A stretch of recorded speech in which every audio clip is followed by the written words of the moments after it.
बहुत स्वागत है आपका।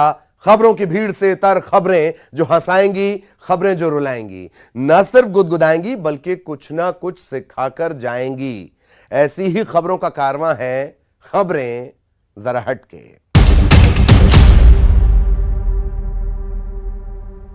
जहां शुरू होती है आस्था की बात, वहां लग जाती है भीड़। लेकिन रुकिए जरा, आस्था और अंधविश्वास के महीन अंतर को पहचानने में कहीं भूल तो नहीं कर देती है ये भीड़। एक सामान्य सी घटना कैसे चमत्कार के रास्ते पर चलकर बन जाती है अंधविश्वास, देखिए।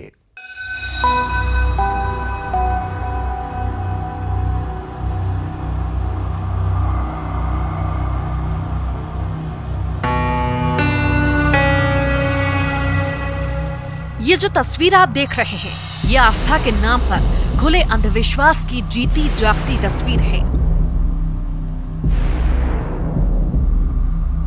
हम भले ही विज्ञान के युग में जी रहे हों, लेकिन सामान्य सी घटना को भी लोग चमत्कार मानकर अंधविश्वासी ही हो जाते हैं। मुरैना की ये तस्वीर भी यही बता रही है, जहां के चंबल कॉलोनी में एक घर में नीम का पेड़ लगा है और इस पेड़ में से कई दिनों से दूध जैसा सफेद पदार्थ निकल रहा है। बस फिर क्या था?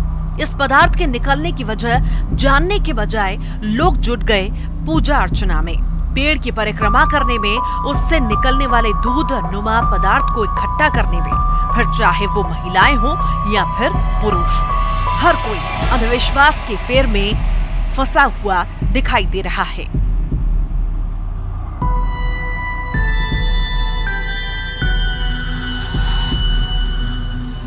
महाराज जी, ये पेड़ में से दूध जैसा पदार्थ निकल रहा है, क्या है पूरा ये मामला? नहीं, दूध है ठाकुर जी कुदरत की देन है। जैसे बहुत दूर दूर से लोग आ रहे हैं, सब लोग ले जा रहे हैं। सब बीमारी में काम चल रहा है, चरम रोग हो, कैसा भी सब में बराबर काम कर रहे हैं। सर, लोग यहाँ अगरबत्ती भी लगा रहे हैं, तो क्या सब ऊपर वाले की देन है। सब किस वजह से दूध निकल रहा है?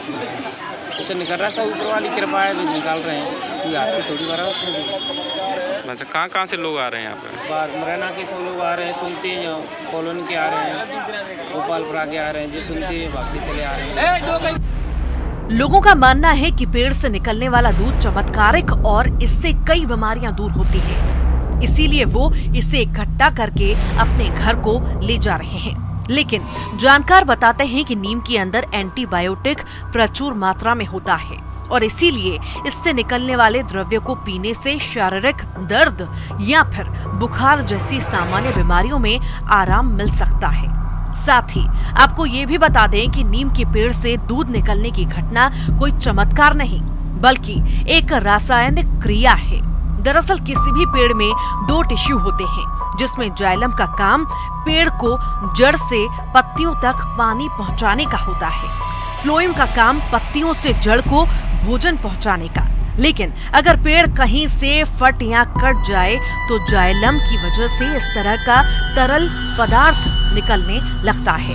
इसमें चमत्कार जैसा कुछ नहीं। तो अब आप भी जान गए होंगे कि चमत्कार जैसा कुछ नहीं, बल्कि उसके पीछे होता है वैज्ञानिक कारण। जरूरत है तो उसे जानने की और औरों को भी बताने की। दुष्यंत सिकरवार, न्यूज़ 18, मुरैना।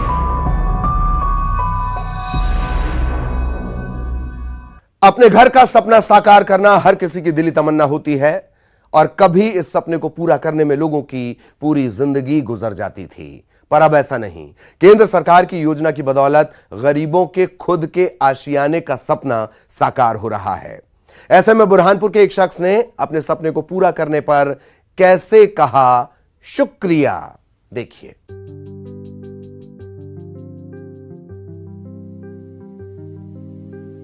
हर किसी का सपना होता है, छोटा ही सही पर घर अपना हो।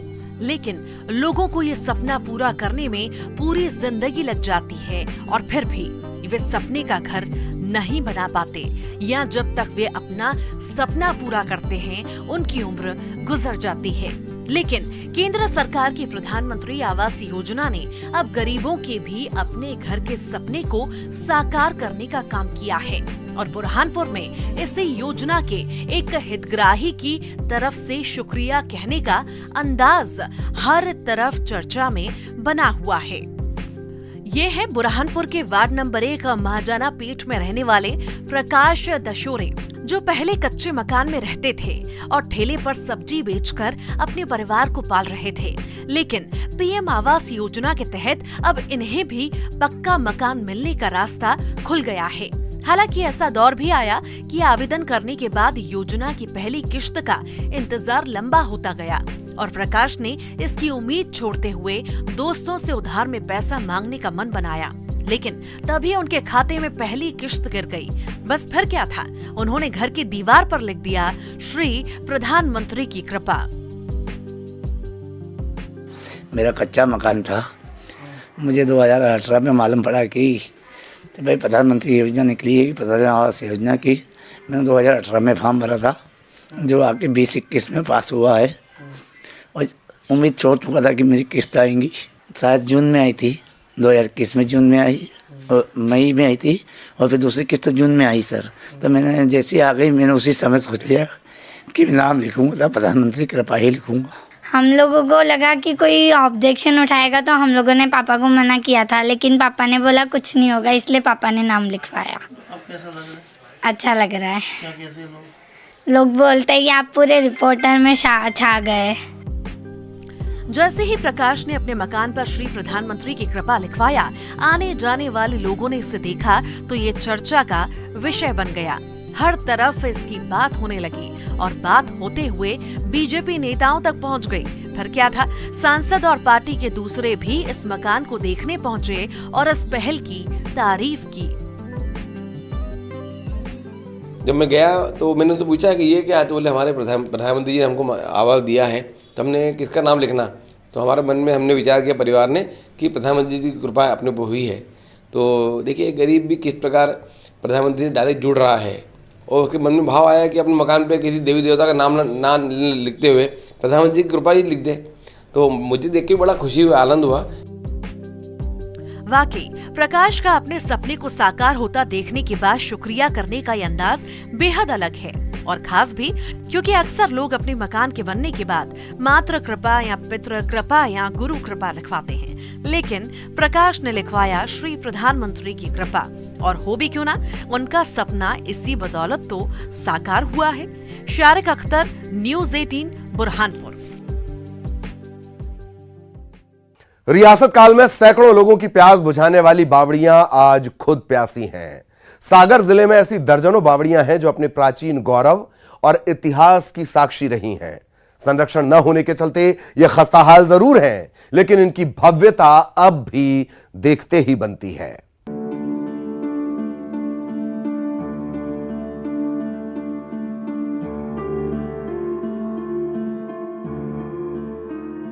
पत्थरों पर उकेरी गई मेहराबदार दरवाजे अब देखने नहीं मिलते।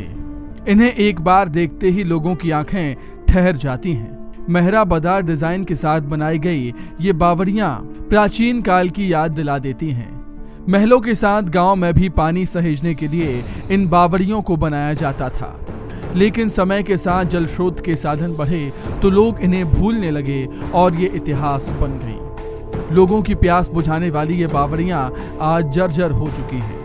सागर जिले के रहली ब्लॉक से 10 किलोमीटर दूर नबलपुर गांव में बनी ये बावड़ी इतनी भव्य और आकर्षक है कि आज भी इसकी सुंदरता देखते ही बनती है। जिले में ऐसी एक नहीं कई बावड़ियां हैं जिन्हें आज सहेजने की जरूरत है।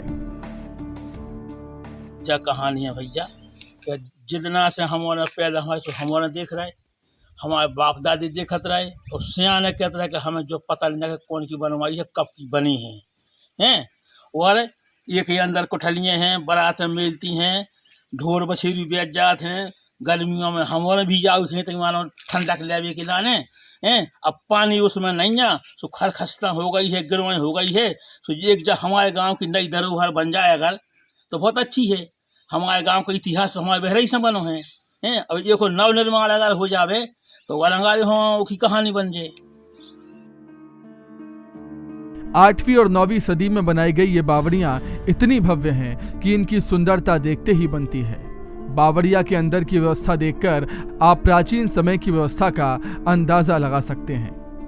बावड़ी के अंदर विश्राम करने के लिए जगह भी बनी है। यहाँ रुकने और ठहरने की भी व्यवस्था है। और तो और इन बावड़ियों के अंदर पहुंचते ही भीषण गर्मी में भी शीतलता का एहसास होता है। गांव वालों के मुताबिक लंबे सफर से आने वाले मुसाफिर यहाँ रुककर नहाना, भोजन पकाना, देवी देवताओं की पूजा, विश्राम जैसे काम करते थे और फिर अपनी आगे की यात्रा के लिए निकल जाते थे। साथ ही ये बावड़ियां गांव की प्यास बुझाने और पानी सहेजने का बेहतरीन माध्यम थी। इतिहास में ऐसी देखी जैसी आज है। और जबकि हमारे हाँ 2-4 गाँव की कटाई हुआ होती आदमी तो उपयोग माने गांव की ने बाहर की सब करते। अब वो की घर सस्ता हो गई माने वो मैंने पानी भी नहीं रहते और अब कछुओं में को माना काफी गिर भी गई कहूँ क्यों हम अब वो कछुओं में निर्माण लायक हो जाएगा क्योंकि हमारे गाँव के इतिहास माने ऐसा कहूँगा हम बहुत जगह फैल आए हैं जैसे हमें कहीं देखने मिलो ही नहीं है जैसे हमारे तय है और बहुत पुरानी है। हम भी 70 साल के हो गए। हमारे तो बाप दादी कहते कि हमने भी ऐसी देखी हो। खुरई ब्लॉक के खिमलासा और जिला मुख्यालय से 10 किलोमीटर दूर पगारा गांव में बनी बावड़ी भी ऐसी ही भव्यता का एहसास दिलाती है। ये सभी बावड़ियां अपने प्राचीन गौरव और इतिहास की साक्षी रही हैं। प्राचीनता के साथ इनकी सुंदरता तो कम नहीं हुई, लेकिन ये जर्जर जरूर हो रही हैं। आज ये बावड़ियां अपने संरक्षण की आस संजोए हैं। सागर से रचित दुबे के साथ ब्यूरो रिपोर्ट, न्यूज़ 18। एक दौर था जब भारत में बड़े पैमाने पर औषधीय खेती भी होती थी। दौर बदल गया। लोगों ने पाश्चात्य चिकित्सा को अपनाया तो औषधीय खेती पर भी इसका असर हुआ। लेकिन अब जब लोग फिर से भारतीय चिकित्सा पद्धति पर भरोसा करने लगे हैं तो किसानों का रुझान भी इस तरफ बढ़ा है।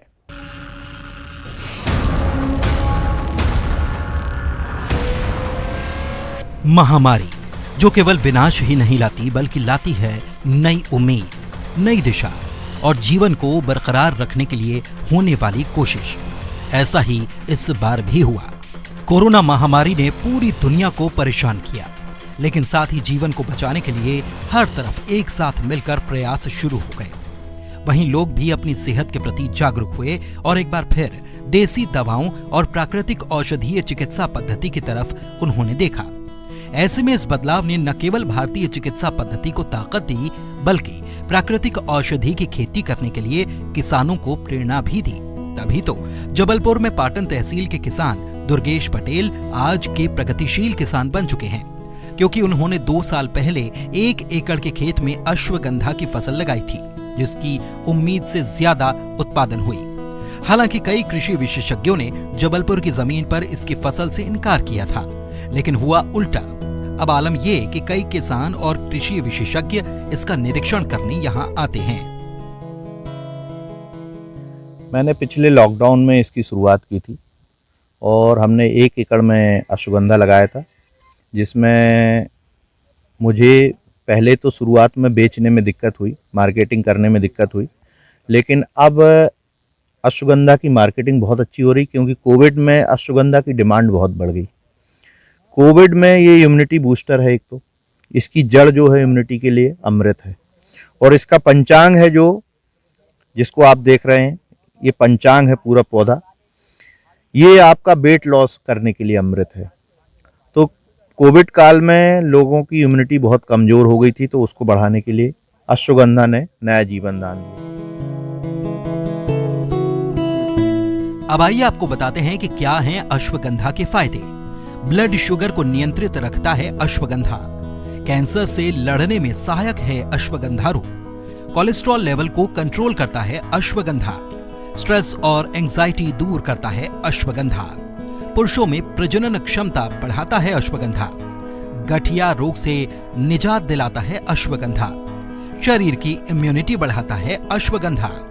अश्वगंधा में एंटी बैक्टीरियल गुण, ब्रेन फंक्शन में सुधार कर सकता है अश्वगंधा। इन्हीं सभी गुणों के चलते अश्वगंधा के हर हिस्से का इस्तेमाल देसी दवा में किया जाता है और देश में कई नामी कंपनियां इसे खरीदकर उसे कैप्सूल या अन्य रूप में पैक कर बेचती हैं। लेकिन किसान के पास ये बेहद कम कीमत में उपलब्ध रहता है। किसान दुर्गेश पटेल बताते हैं कि उन्होंने अश्वगंधा की खेती तो कर ली, लेकिन इसकी बिक्री और मार्केट को लेकर वे चिंतित हैं। अगर शासन प्रशासन उनकी मदद करे तो ये न सिर्फ लोगों की सेहत के लिए बेहतर होगा, बल्कि किसानों की आय को बढ़ाने का माध्यम भी बन सकता है। हमने 1 एकड़ में पिछली बार 3.5 लाख 3-3.25 लाख रुपए कमाया। इस बार हमारा करीब 15 एकड़ में 5 एकड़ में ये है और दूसरे साथियों ने हमने मिलकर लगाया है। तो हमने जो अश्वगंधा लगाया है करीब 15 एकड़ में लगाया है और मुझे लगता है कि कम से कम 1-1.25 लाख रुपए एकड़ हम दूसरी खेतियों से ज्यादा कमाएंगे, डबल कमाएंगे। वाकई किसान दुर्गेश पटेल ने अपनी मेहनत से कमाल तो किया ही, लेकिन दूसरे किसानों को भी खेती किसानी में नए प्रयोग करने के लिए दिशा दी। ऐसे में अगर सरकार की तरफ से इन किसानों को बाजार उपलब्ध करा दिया जाए तो किसानों की आय वाकई में दोगुनी हो जाएगी। पवन पटेल, न्यूज़ 18, जबलपुर। खबरें जरा हटके जारी है, फिलहाल विराम की बारी है।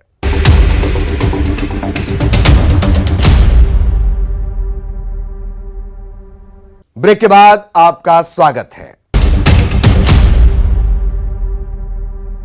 छत्तीसगढ़ में कोरबा के रहने वाले अमन ज्योति जाहिरे को उनके साहस और हौसले को देखते हुए राष्ट्रीय बाल पुरस्कार के लिए चयनित किया गया। देश भर के साहसी बच्चों के साथ अमन को भी सम्मानित किया जाएगा। इस गौरव के लिए मुख्यमंत्री भूपेश बघेल और महिला बाल विकास मंत्री अनिला भेड़िया ने अमन को बधाई दी है।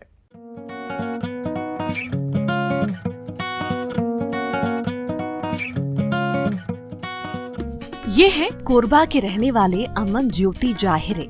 कक्षा 11वीं में पढ़ने वाले अमन ज्योति को भारतीय बाल कल्याण परिषद नई दिल्ली ने 2021 के राष्ट्रीय बाल वीरता पुरस्कार के लिए चुना है।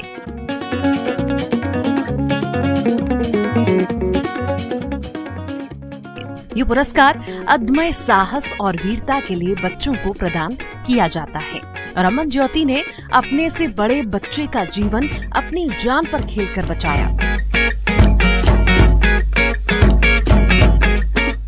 दरअसल 1 अगस्त 2021 फ्रेंडशिप डे पर कुछ छात्र कोरबा से करीब 20 किलोमीटर दूर परसखोला बांध पिकनिक मनाने गए थे। तभी हाथ पैर धोने गए एक छात्र आशीष ठाकुर का पैर फिसल गया और वो पानी में बहने लगा। ज्योति जाहिरे ने अपनी जान की परवाह किए बिना झरने में छलांग लगा दी और सूझबूझ से डूबते आशीष को सुरक्षित बाहर निकाल दिया। हालांकि इस दौरान अमन ज्योति को भी चोटें आई थी। गिरने पे उसके थोड़े सर पे चोट आने पे और थोड़ा पानी पी दिया था तो बेहोशी हालत में हो गया था वो। तो उस बीच मैंने उसको पकड़ा रखा, अगर उसको मैंने छोड़ता तो वो नीचे गिर जाता, वो मतलब गहरी खाई में। और क्या बोलते, मेरा पैर जो है ना गड्ढे में फंसा था। उस बीच मैंने भी उसको पकड़े रखा, नहीं तो हम लोग दोनों की जान खतरे में जा सकती थी। अमन के परिजनों को भी नाज है बेटी की वीरता और हौसले पर। उन्हें खुशी है कि उनके बेटे को राष्ट्रीय बाल वीरता पुरस्कार के लिए चयन किया गया है।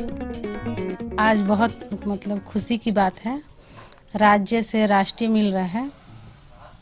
बच्चे लोगों को क्या और भी खेल कूद के साथ साथ स्विमिंग भी करना सीखना चाहिए? हाँ, सीखना चाहिए। आज के मतलब दौर के पे बहुत जरूरी है सभी चीज सीखने के लिए। इससे पहले अमन ज्योति जाहिरे को उनके साहसिक कामों के लिए छत्तीसगढ़ राज्य बाल कल्याण परिषद की ओर से राज्य वीरता पुरस्कार के लिए चुना गया था। राज्यपाल अनुसुईया उइके ने गणतंत्र दिवस पर भी अमन ज्योति को सम्मानित किया था और अमन को दिल्ली में देश के दूसरे साहसी बच्चों के साथ राष्ट्रीय बाल वीरता पुरस्कार से सम्मानित किया जाएगा। कोरबा से अब्दुल असलम के साथ bureau report, news 18, Madhya Pradesh, Chhattisgarh. 1956 में बनाया गया कोरबा के करतला ब्लॉक का प्राथमिक स्कूल अपनी जर्जर स्थिति को लेकर रो रहा था, सिसक रहा था, लेकिन अब उसका कायाकल्प हो चुका है और स्कूल के इस नए स्वरूप के पीछे की कहानी समाज के लिए एक मिसाल और आगे आने वाली पीढ़ी के लिए एक संदेश भी है।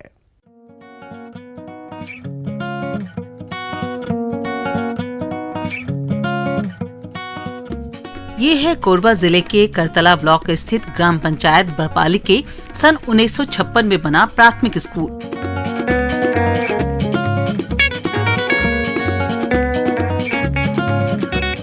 जो कि बहुत ही जर्जर हो चुका था। उसकी दूसरी तस्वीर भी देखिए, जिसे नया रूप दिया गया है। स्कूल के जर्जर स्थिति को देखकर इस स्कूल के पुराने छात्रों ने स्कूल के कायाकल्प की ठानी और पूरे स्कूल परिसर का ही कायाकल्प कर दिया। सभी ने मिलकर अपना आर्थिक योगदान दिया। अब स्कूल दर्शनीय बन गया है। हम नहीं चाहते कि हमारे यहाँ प्राइवेट बच्चे या शासकीय स्कूल में पढ़ने वाले बच्चे जो कि नॉर्मली आर्थिक कमजोर होते हैं, उनके पीछे में मन में ये अंतर रहे कि ये ज़्यादा अच्छे स्कूल में पढ़ते हैं और हम किसी कमज़ोर स्कूल में पढ़ते हैं। यह सोचकर हमने इस दोनों स्तर को बराबर करने के लिए यहाँ इंफ्रास्ट्रक्चर में सुविधा को बढ़ावा दिया। इस स्थिति में मैंने अपने सभी मित्रों को फ़ोन किया और सबसे अच्छी बात यह रही कि मेरे किसी भी मित्र ने मेरे को सिर्फ एक फ़ोन करना पड़ा, उन्होंने अपना सहयोग आके दे दिया। विद्यालय आज से 65 सालों से ज्यादा पुराना है, इसलिए इसके छात्र एक से बढ़कर एक पदों पर स्थापित हैं। जब ये बात वहाँ के पूर्ववर्ती छात्रों को पता चली तो सबने स्कूल के प्रति अपना नैतिक आभार जताते हुए बहुत ही खुशी आर्थिक योगदान दिया। मुझे बहुत खुशी हुई कि चलो मुझे भी कुछ गांव के लिए करने का अवसर मिल रहा है, तो मैंने तुरंत हामी भरी और स्कूल जो है बहुत ही अच्छे से डेवलप किया गया। टाइल्स कलर देखकर मुझे बहुत ज्यादा खुशी हुई। पूर्ववर्ती छात्रों ने इस मिशन को लेकर एक संगठन के रूप में कार्य किया और अपने विद्यालय को फिर से नया रूप दिया। इन सभी के प्रयासों की सराहना हो रही है। हमारे विद्यालय प्राथमिक शाला बरपाली का स्थिति बहुत दयनीय था। आज सभी जगह सभी कमरों में प्लास्टर और जो नीचे स्तर में टाइल्स लगाया गया है और दीवालों में भी प्लास्टर कर प्राथमिक शाला भवन का उद्धार किया गया है। आज गांव के जितने भी जो यहाँ इस विद्यालय में पढ़े लिखे हैं, उनके द्वारा इस विद्यालय का जीर्णोद्धार कराया गया है। आज विद्यालय बहुत अच्छा है। बरपाली के शासकीय प्राथमिक शाला के पूर्ववर्ती छात्रों ने बिना सरकारी मदद के जो स्कूल का स्वरूप बदलने का काम किया है, वो न सिर्फ इस स्कूल के छात्र होने का फर्ज निभाया है, बल्कि दूसरों के लिए प्रेरणा बनकर मिसाल कायम की है। कोरबा से न्यूज़ 18 के लिए अब्दुल असलम की रिपोर्ट।